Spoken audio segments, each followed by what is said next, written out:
నమస్కారం ఘంటారావానికి స్వాగతం. ముందుగా ప్రధాన అంశాలు. పేర్ని నాని గోదాము బియ్యం మాయం కేసులో నిందితులకు రిమాండ్. మచిలీపట్నం సబ్ జైలుకు తరలించిన పోలీసులు.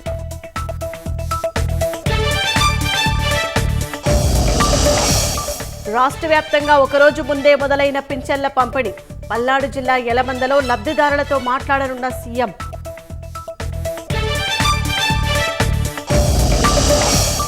కొత్త సంవత్సర వేడుకల్లో శృతి మించితే చర్యలు. ర్యాష్ డ్రైవింగ్ వద్దని విజయవాడ సిపి హెచ్చరిక.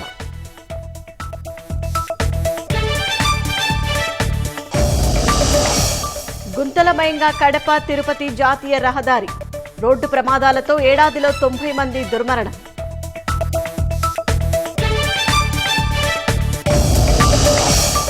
దక్షిణ కొరియాలో విమాన ప్రమాదంలో వీడని మిస్టరీ.